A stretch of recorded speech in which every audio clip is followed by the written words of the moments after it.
para cada um de nós, no nome santo de Jesus.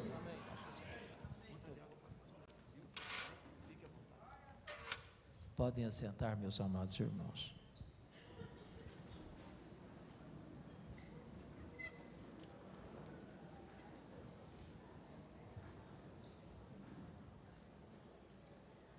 É sempre um privilégio retornar a esta querida igreja, desfrutar da hospitalidade do pastor Rubem, da sua digníssima esposa, irmã Lídia, da sua família. Meus amados, hoje eu quero partilhar com vocês sobre um assunto que tem a ver com você e comigo, com todos nós. Não há ninguém neste seleto auditório que não precise de tomar decisão sobre esse tema. Então abra sua Bíblia comigo, por favor. Primeiramente em Mateus capítulo 18.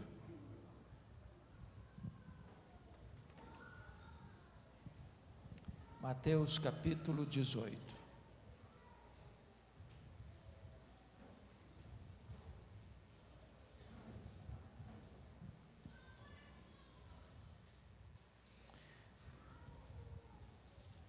Versos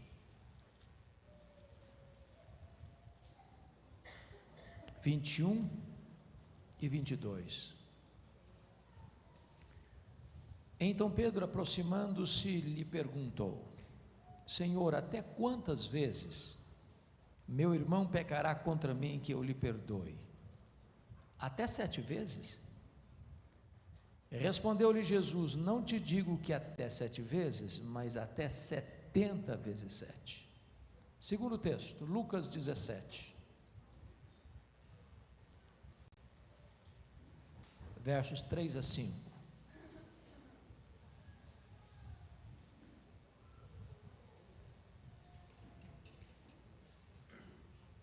Está escrito: acautelai-vos. Se teu irmão pecar contra ti, repreende-o.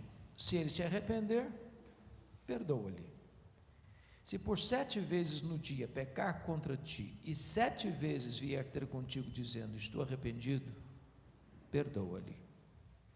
Então disseram os apóstolos ao Senhor: aumenta-nos a fé.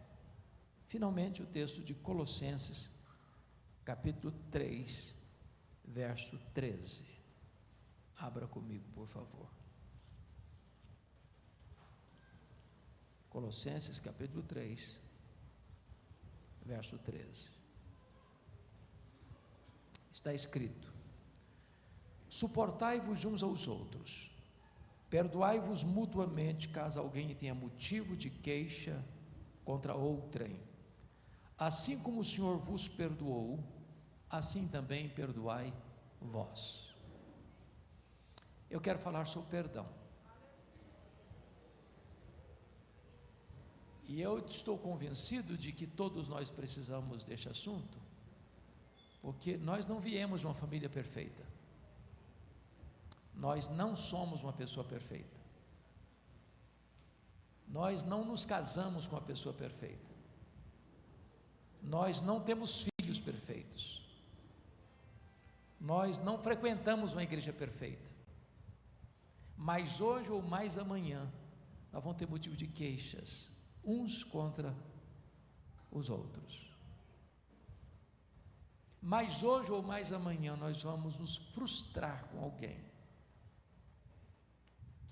Mas hoje ou mais amanhã, as pessoas nos decepcionarão.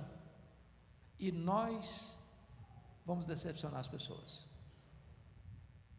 Por isso, não tem saúde emocional, não tem saúde física, não tem saúde espiritual sem o exercício do perdão.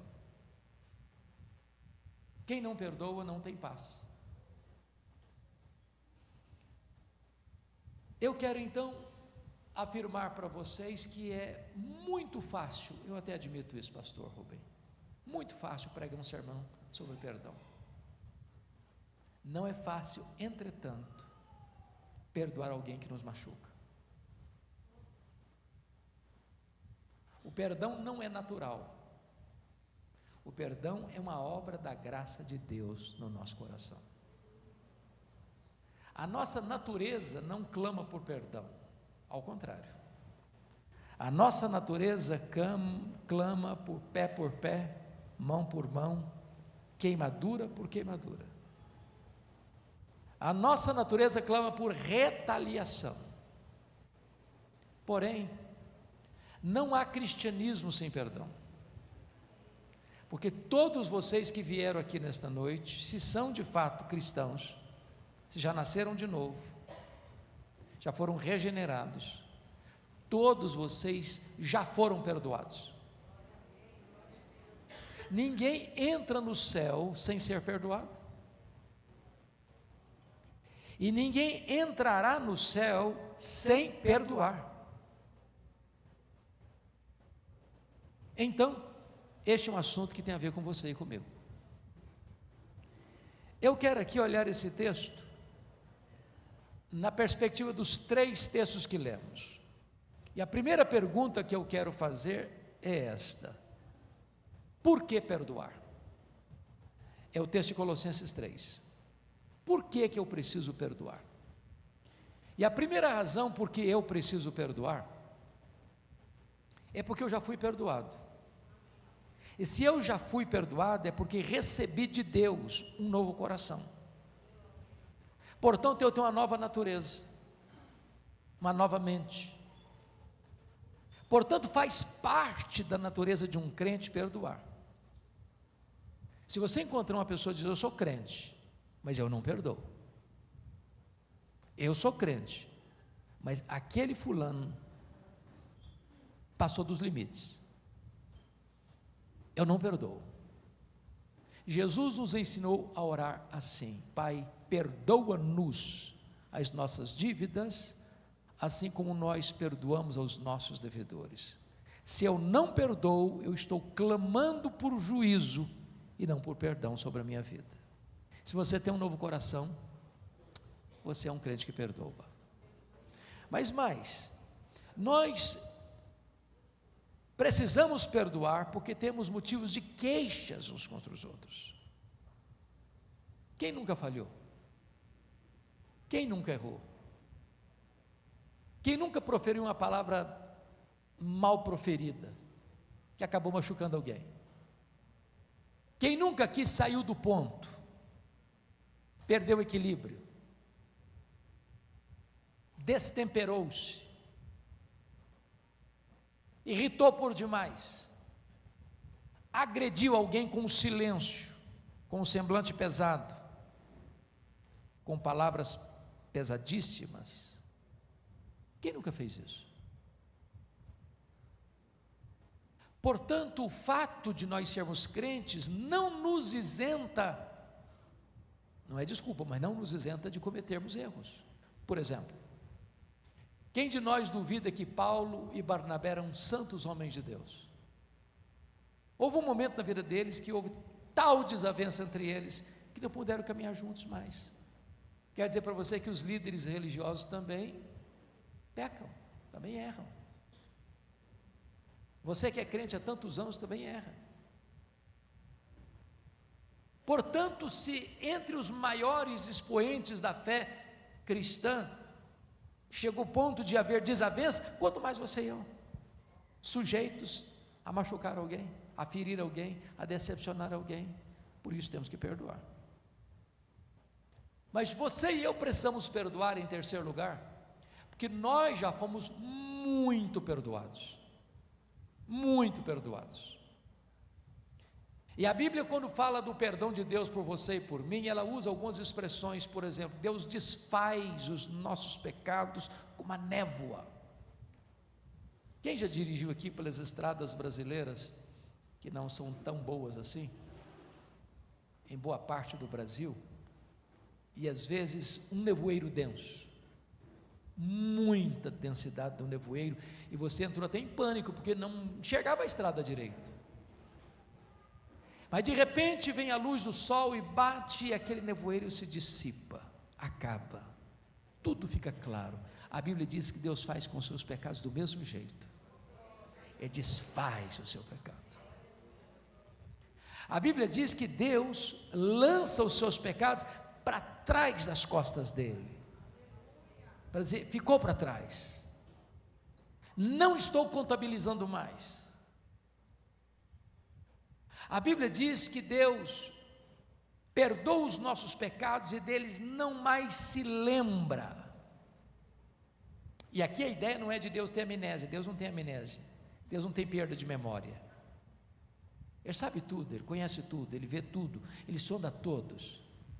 Mas a Bíblia diz que Ele não se lembra mais, no sentido de que Ele nunca mais joga no seu rosto um pecado que Ele perdoou você. Deus nunca mais cobra de você uma dívida que Ele já perdoou você. O perdão de Deus é completo, o perdão de Deus é cabal, o perdão de Deus é eterno. Mas a Bíblia diz ainda que Deus afasta de nós os nossos pecados, como Ele afasta o Oriente do Ocidente, como Ele afasta o Norte do Sul. Deus pega o seu pecado e coloca tão longe de você, como o leste está do oeste, como o norte está do sul. Mas a Bíblia diz mais. A Bíblia diz que Deus perdoa os seus pecados e lança-os nas profundezas do mar. Naquela época não tinha todos os elementos de sondagem das profundezas marítimas como se tem hoje. E Corrie ten Boom, que sobreviveu ao Holocausto, disse mais, que além de Deus pegar os nossos pecados e lançá-los nas profundezas do mar, coloca ali uma placa: é proibido pescar aqui. Deus não fica retornando aos pecados que eu já perdoo você. Na parábola que Jesus contou do filho pródigo, vocês se lembram que o pródigo saiu de casa, gastou perdulariamente o dinheiro da herança, viveu uma vida dissoluta, fez tudo errado, irresponsavelmente. Ao voltar para casa maltrapilho, mal cheiroso, amarrotado pela vida, pensando que o pai poderia no mínimo ou no máximo fazer dele um jornaleiro, um trabalhador comum da sua casa, é surpreendido quando o pai o corre, quando o pai abraça, quando o pai beija, quando o pai manda trazer sandália nova, roupa nova, anel novo, e dê um recado: vai lá e mata o bezerro cevado, que era preparado para uma ocasião muito especial. E disse mais: porque esse meu filho estava perdido e foi achado, esse meu filho estava morto e reviveu. Não houve uma palavra do pai dizendo: filho perdulário, eu não avisei que você não devia sair de casa, agora você chega aí todo arrebentado, eu não te falei, seu irresponsável. Não há nada disso. Há perdão, há graça. É isso que Deus faz com você, é isso que Deus faz comigo. Perdão gracioso, perdão imerecido, perdão eterno, perdão completo.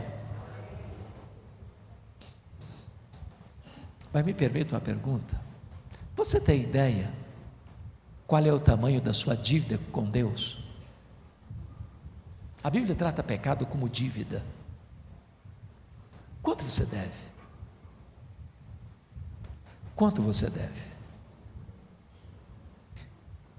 Se você tivesse que pagar, quanto você teria que pagar? Me permita dizer isso: não há uma pessoa nesse auditório que possa chegar para Deus e Deus, eu vou pagar tudo. Eu vou saldar minha dívida contigo. Eu vou entrar no céu pelo meu mérito. Não vou ficar devendo um centavo. E a resposta é: isso é impossível.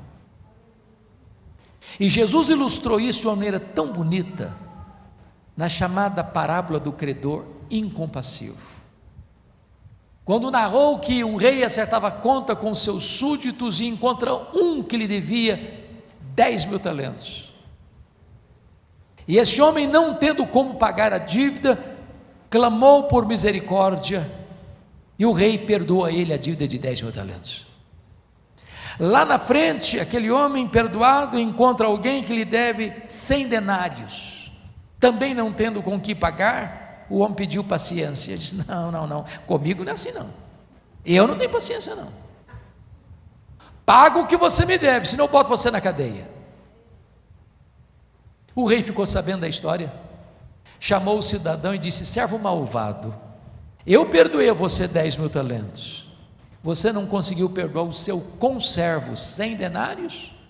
Pois agora você vai ser entregue aos verdugos, aos flageladores da alma, até que você pague o último centavo. É claro que a figura de Jesus não é pagar, porque ele não conseguia pagar. O que Jesus está dizendo é que ele nunca sairia daquela prisão, nunca deixaria de ser afligido, flagelado, açoitado pelo chicote da consciência. Irmãos, a parábola que Jesus contou é mais do que uma parábola, é uma hipérbole. Isso porque nenhum judeu podia dever no primeiro século 10.000 talentos. O que são 10.000 talentos? Um talento são 35 quilos de ouro. 10.000 talentos são 350.000 quilos de ouro. Para vocês terem uma ideia desse valor, a Bíblia diz que no período áureo de Israel, mais rico de Israel, foi o período de Salomão. Quanto entrava nos cofres da nação durante um ano inteiro? Está escrito lá que eram 666 talentos por ano. Portanto, 10.000 talentos eram todos os impostos da nação durante 13 anos.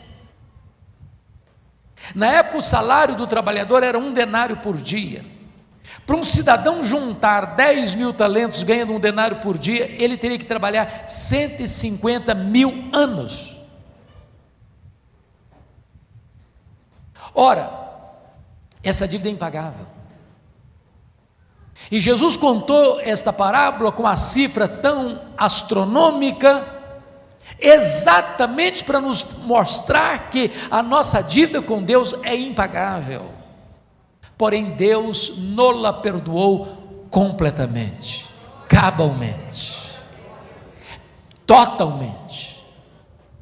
Foi isso que aconteceu na cruz, quando Jesus, ao morrer, a 6ª palavra da cruz foi esta: está consumado. Na língua grega é uma palavra só, tetelestai. E tetelestai literalmente significa está pago. Está pago. E ele pagou sua dívida não com ouro, não com prata, mas com o sangue de Jesus Cristo, o seu Filho amado. Sua dívida está quitada com Deus. Ele perdoou completamente. Mas quem é perdoado precisa o quê? Perdoar. Porque agora o homem que fora perdoado de 150.000 anos não consegue perdoar a dívida de 3 meses e 10 dias. Sabe o que Jesus quer dizer com isso? Você e eu nunca podemos afirmar para alguém: eu não perdoo você. Não perdoo. Você me machucou muito, você me feriu muito, você me humilhou muito, você me deu muito prejuízo. Eu não perdoo. A Bíblia diz que você e eu precisamos perdoar como Deus em Cristo nos perdoou. Eu tenho certeza que perdão não é fácil, não. Não é fácil. E eu já tive, pastor Rubem, muitas dores na vida, muitas. Mas a dor mais intensa que eu já sofri ocorreu no dia 2 de agosto de 1982. Estava começando meu pastorado em Bragança Paulista. E meu irmão, e eu sou filho caçula, o meu irmão acima de mim, no dia 1º de agosto, dia anterior, tinha completado 27 anos, pai de 2 crianças lindas. E no dia 2 de agosto, ele foi brutalmente assassinado. Não por um estranho, mas pelo primo primeiro da sua mulher, com 11 golpes de faca, todos mortais. Quando eu recebi o telefonema, a dor foi tão avassaladora que eu perdi a voz. Porém, quando Deus trouxe as forças a mim, a primeira palavra que eu proferi foi esta: eu perdoo o assassino. Eu não tinha outra opção. Ou perdoava ou adoecia. Ou perdoava ou minha vida tornar-se um inferno. Ou perdoava ou teria que abandonar o ministério. O que eu posso garantir a vocês é que o perdão é maior que o ódio. O perdão cura. O perdão liberta. O perdão restaura. O perdão é a asepsia da alma, é a faxina da mente, é a alforria do coração. Se Deus me perdoou uma dívida que eu nunca podia pagar, eu nunca posso dizer para alguém: eu não perdoo você, porque a Bíblia me ensina que eu devo perdoar, assim como Deus em Cristo me perdoou. Essa é a razão por que você precisa perdoar, porque eu preciso perdoar. Mas vamos ao texto de Mateus, por gentileza. Mateus 18. E antes de entrar em Mateus 18, eu preciso dizer algo ainda para você. Antes de entrar em Mateus 18, 21 e 22. Você não apenas é chamado por Deus para perdoar quem machucou você, quem fez você sofrer, mas você precisa perdoar a você mesmo. Nós pastores, pastor Rubem, talvez tem mais pastores e deve ter aqui no auditório, lidamos com isso com muita frequência. Gente que está doente emocionalmente, porque um dia cometeu um erro, um deslize, um pecado moral, e esta pessoa começou a afligir a si mesma com o chicote da culpa, e nunca se perdoou. Ou é um trauma de infância, ou é um abuso sofrido na infância, ou é a agressão de pai e mãe, ou a agressão do marido, uma agressão de um patrão, de uma pessoa que subjugou, que oprimiu. Eu estava pregando em São Paulo há algum tempo, e aproxima-se de mim uma mulher de 60 anos. Ela me mostrou a palma da mão rasgada. Ela disse: pastor, o senhor está vendo a minha mão rasgada com cicatriz? Eu falei: estou vendo, claro. Ela me disse: eu fui esfaqueada pela minha mãe quando eu tinha 10 anos. Ela me disse: eu odiei a minha mãe 50 anos. Eu enterrei a minha mãe e eu não a perdoei. Sabe o que está acontecendo? Essa mulher estava tomando um veneno lento, mortífero e destruindo a si mesma. Que quando você não libera perdão, você adoece. E quando você adoece, você começa a ficar no cipoal da mágoa. E de repente você nem perdoa você mesmo e nem libera perdão para o outro.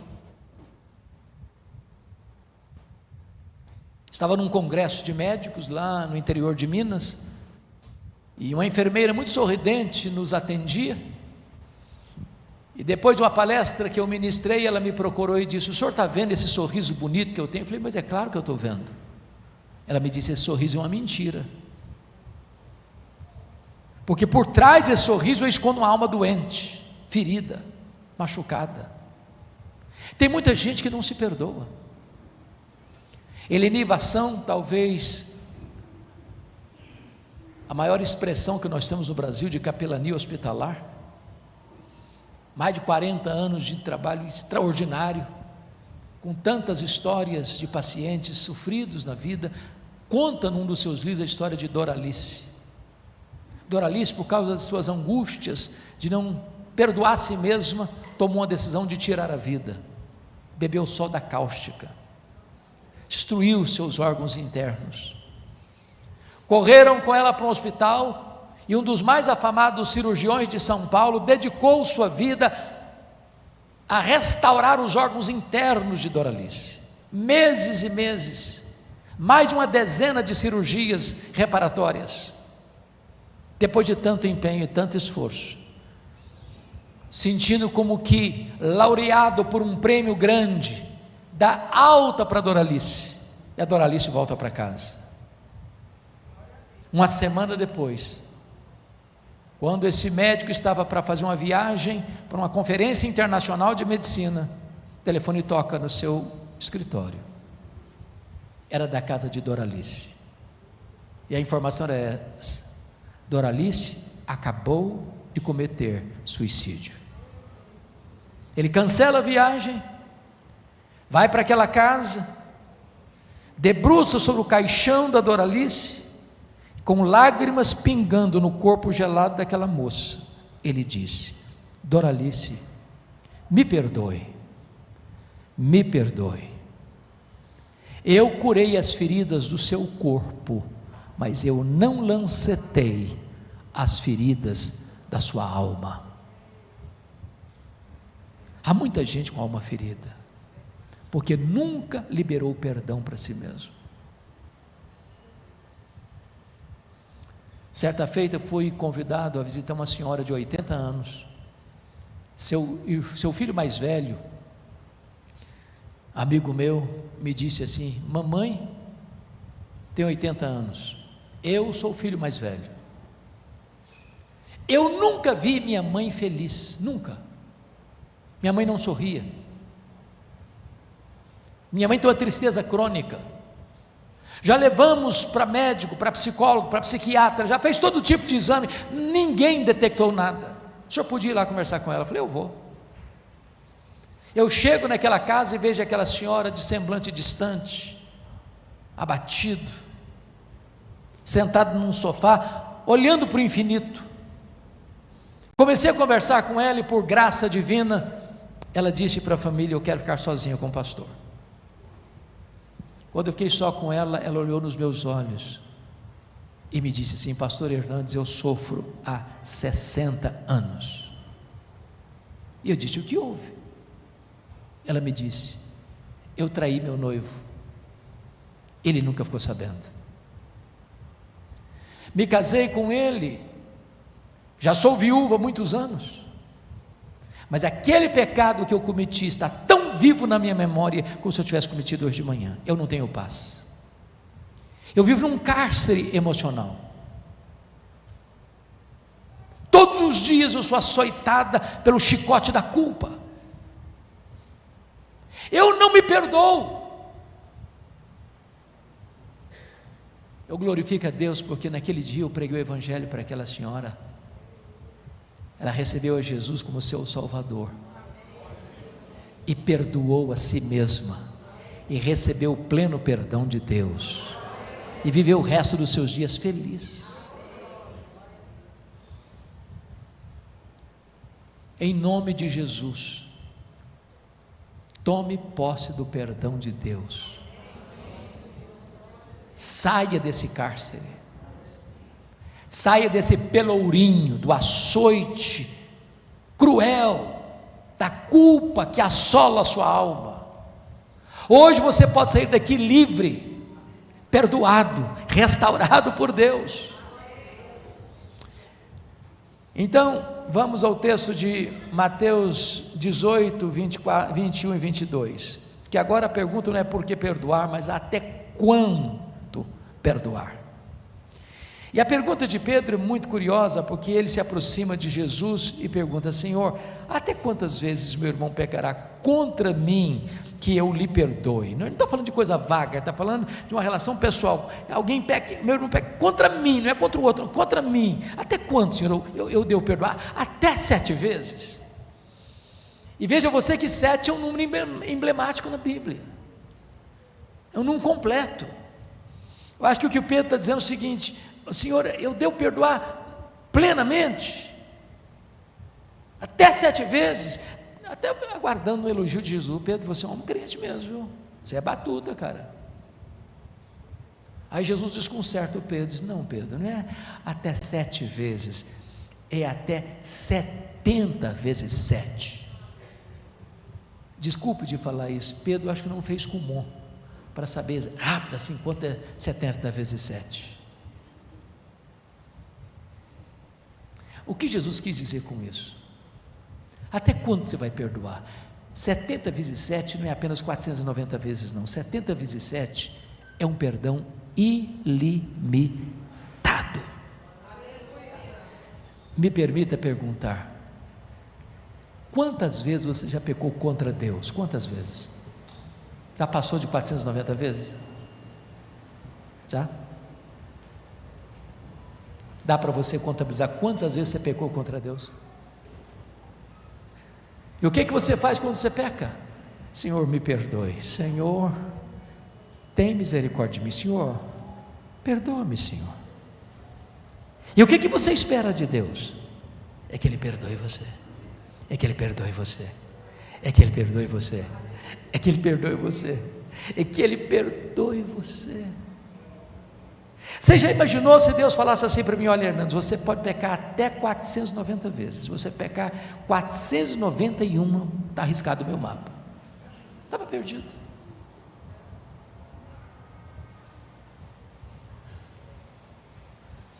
Talvez você veja aqui hoje e precisa resolver esse problema na sua vida. Talvez tem gente que você riscou da sua lista. Talvez você não tenha ódio, eu vou mandar matar o fulano. Não é isso não. Fulano morreu para mim. Eu não considero ele mais. Não está na minha lista mais. Você conhece gente, vou dar um gelo no fulano.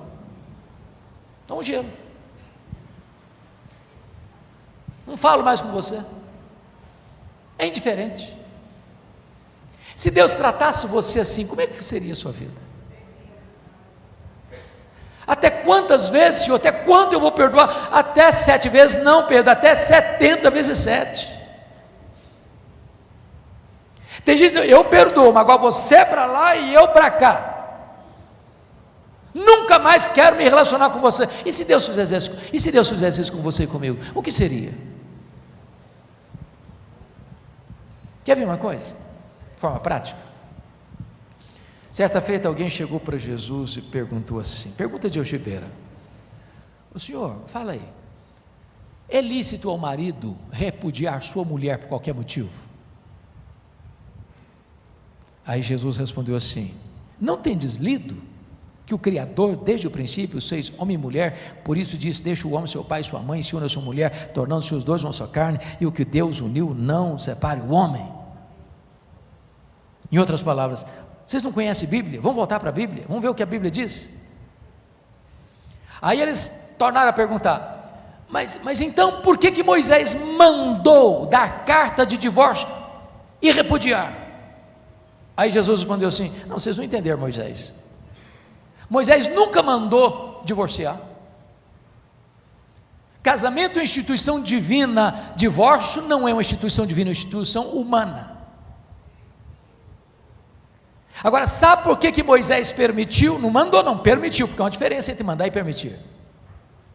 Moisés permitiu por causa da dureza do vosso coração. E o que é dureza de coração? Incapacidade de quê? De perdoar. Sabe por que tem tantos divórcios hoje? Porque tem disposição de quê? De perdoar.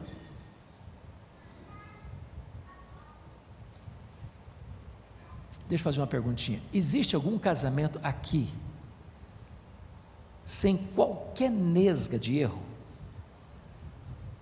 Você é uma pessoa perfeita? Seu cônjuge é uma pessoa perfeita? Não é. Tem erros pequenos, tem erros médios, tem erros grandes, tem pecados que às vezes só Deus conhece, tem pecados que eu faço que prejudica a mim, tem pecado que eu faço que prejudica a mim, prejudica a minha família, prejudica muita gente. Quantos desses pecados Deus perdoa? Quantos? Todos. Onde tem arrependimento, tem confissão, tem abandono do pecado, tem perdão de Deus. Talvez você precisa perdoar alguém da sua casa, da sua família. Talvez é o seu marido, talvez é a sua mulher, talvez são seus pais, talvez são seus irmãos, talvez é o sócio da sua empresa que passou uma rasteira em você. Talvez é alguém que espalhou boataria dos fake news da vida pelas mídias sociais, manchando a sua reputação, num verdadeiro assassinato de reputação. A única maneira de você sair desta noite aqui livre, verdadeiramente livre, é espremendo o pus da ferida e perdoando, até 70 vezes 7, ou seja, de forma ilimitada. Vamos ao último texto agora, Lucas 17, por favor. Lucas 17.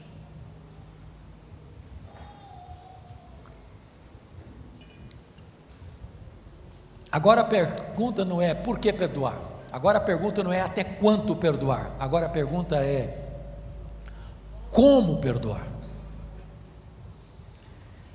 A primeira palavra do texto está aí no versículo 3, acautelai-vos. Eu gosto de Jesus, muito particularmente por esta palavra, ele está tratando de coisa sensível. Se tem relacionamento machucado e ferido, significa que o problema está o quê? Ferido, machucado.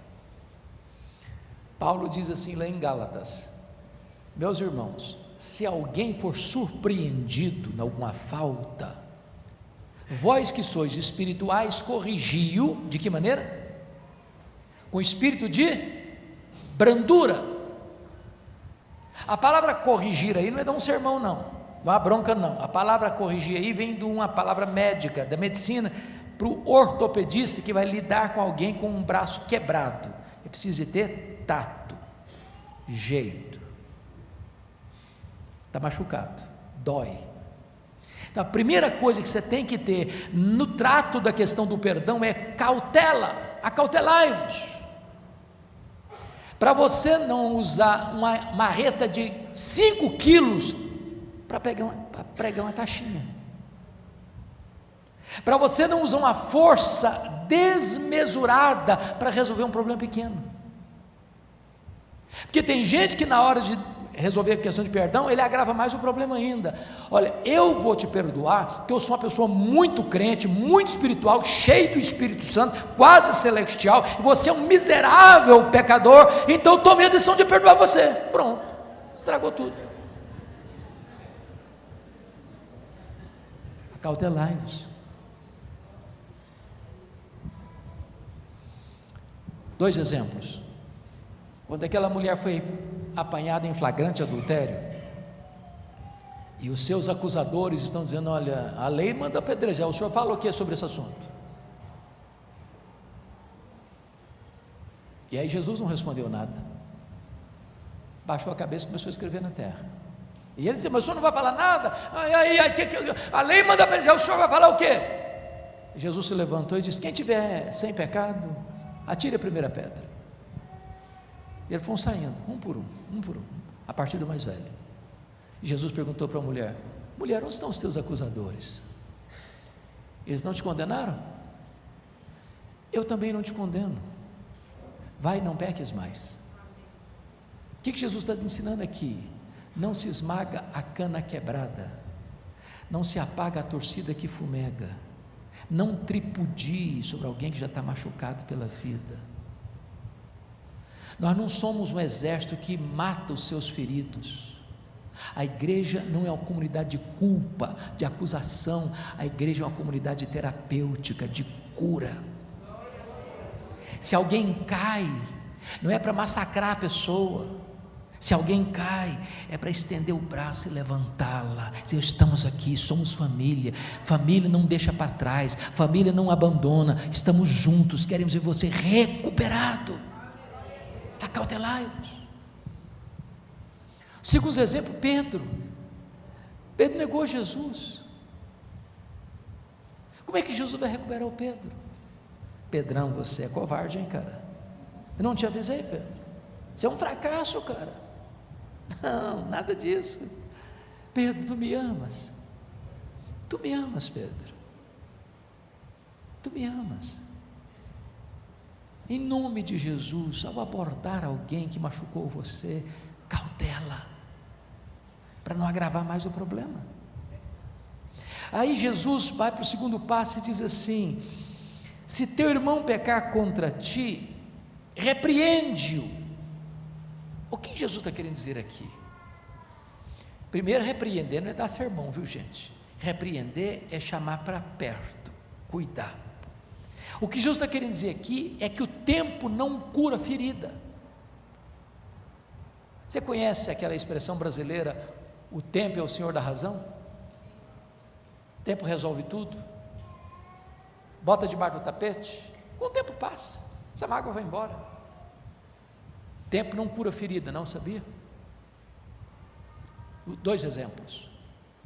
Quando Jacó passou 20 anos fora de casa, saiu brigado com o irmão dele, aliás, o irmão dele queria matá-lo, Esaú. 20 anos depois, ele volta com a consciência perturbada. Os irmãos José, segundo exemplo, venderam José como escravo para o Egito. Passaram-se 22 anos, eles vão para o Egito, José os reconhece. A consciência deles está perturbada depois de 22 anos. Tempo gangrena a ferida, não cura a ferida.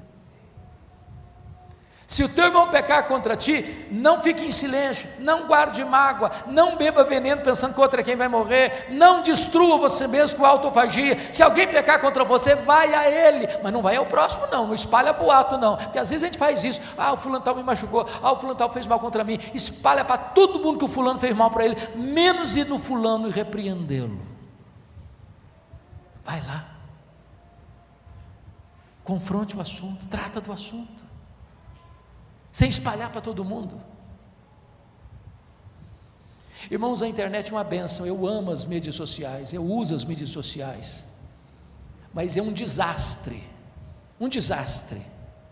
porque hoje as pessoas falam mal de todo mundo, atacam todo mundo, ferem todo mundo, não tem escrúpulo nenhum em destruir a reputação de uma pessoa.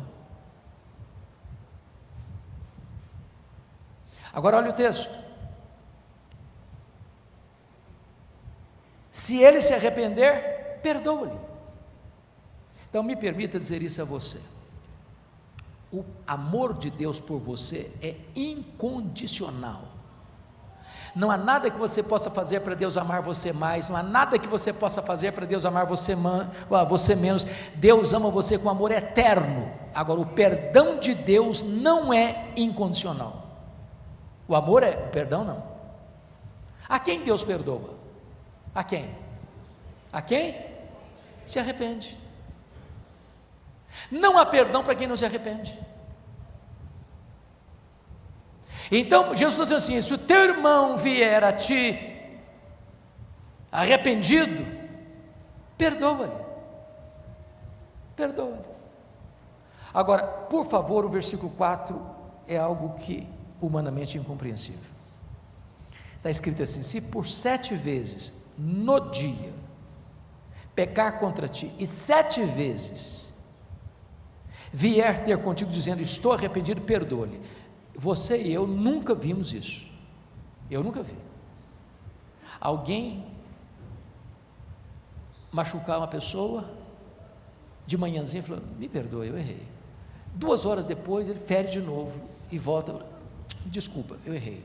Aí, meio-dia, ele machuca outra vez a mesma pessoa, fala, rapaz, me desculpa, eu errei. Aí, 3 horas da tarde, ele machuca outra vez, cara, me perdoa, eu errei. 6 horas da noite, ele machuca de novo a mesma pessoa, rapaz, eu errei. 9 horas da noite, ele erra de novo. Você está dizendo, você vai falar assim, rapaz, você está de brincadeira comigo, né? Você está querendo brincar com a minha cara. Não é assim que a gente reagiria? E Jesus está usando aqui uma situação quase que impossível, para dizer o seguinte: você nunca pode negar perdão para uma pessoa que vem a você e diz, eu estou arrependido, me perdoe. 7 vezes no dia,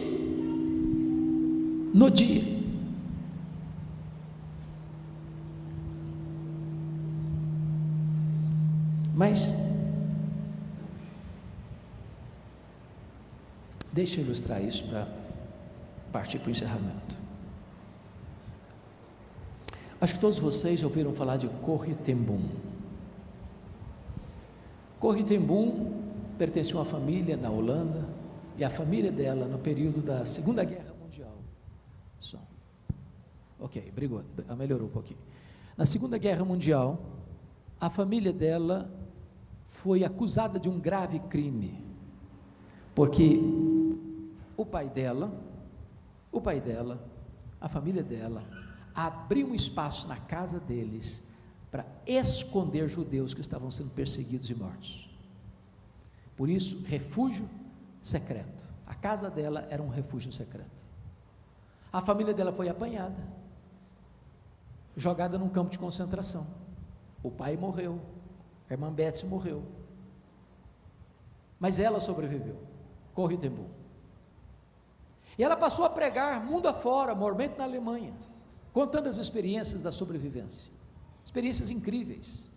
Uma das mais incríveis, pastor Rubens, é que quando ela estava sendo levada para o campo de concentração e os guardas cortando o cabelo, rapando o cabelo todo, fazendo investigação de tirar tudo do corpo, apalpar até as partes íntimas do corpo, ela orou a Deus, que ela estava com a biblinha dela, a Bíblia pequena. Falei, meu Deus, eu preciso da minha Bíblia.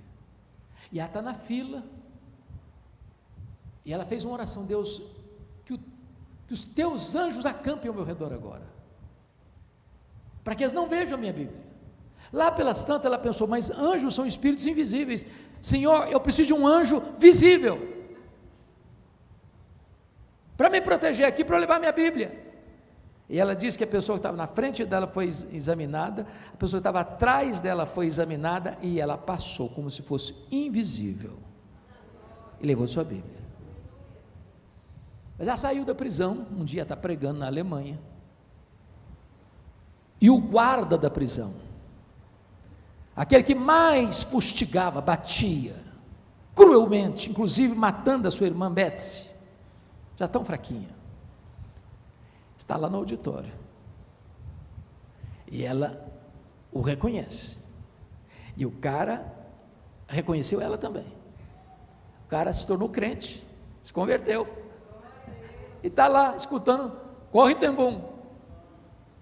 E o cidadão na porta da igreja, depois do culto, estendeu a mão para falar com ela. Gosto de sangue veio na boca dela. Ela encolheu a mão,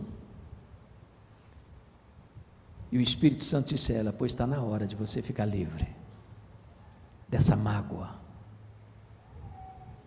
Estendeu a mão de novo e disse: eu sei o mal que o Senhor me fez, mas eu te perdoo em nome de Jesus. O Senhor fique livre, porque a partir de agora eu estou livre. Esse é o perdão que você e eu podemos oferecer, porque esse foi o perdão que nós recebemos. Mas qual foi a reação dos discípulos para terminar? Versículo 5: Senhor, então, aumenta-nos a fé. Sabe o que eles estão dizendo? Ô Senhor, o Senhor botou a régua muito em cima, esse padrão não dá para nós não, nós não temos cancha para isso não, aumenta-nos a fé então, Senhor. Sabe o que significa isso, irmãos? Perdão, como disse no começo, não é porque você foi bem criado, porque você tem um temperamento ameno, que você é uma pessoa mansa, cordata, doce. Não, perdão é uma obra da graça de Deus em nós. Tome a decisão de perdoar, assim como Deus em Cristo perdoou você, completamente, totalmente, eternamente. Talvez você vai precisar sair daqui hoje, fazer um telefonema, passar uma mensagem, fazer uma visita, mas em nome de Jesus, tome essa decisão, porque perdão não é uma questão de sentimento, é uma questão de decisão. Eu resolvo perdoar, como Deus em Cristo me perdoou. Eu quero orar com vocês. Fiquem em pé, por gentileza. Nós vamos orar.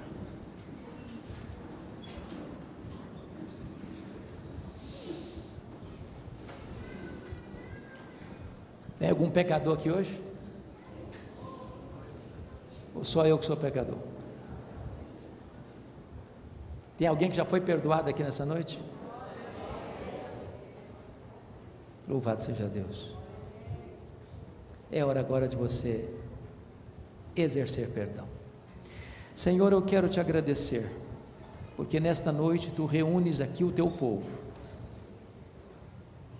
para nos instruir através da tua palavra, acerca de um assunto tão importante e necessário. Tu conheces cada pessoa que entrou aqui, tu conheces cada pessoa que está conectada conosco pelas mídias sociais, tu sabes onde alguém ainda está sofrendo, como está sofrendo, e eu te peço em nome de Jesus, que tu apliques esta palavra ao coração de cada pessoa. Estou consciente de que eu só posso falar aos ouvidos, mas o teu Espírito é poderoso para falar ao coração. Então, Deus, manifesta o teu poder e graça, e traz salvação nesta noite, traz cura de relacionamentos nesta noite, em nome de Jesus, amém. Permaneça em pé como vocês estão, por gentileza.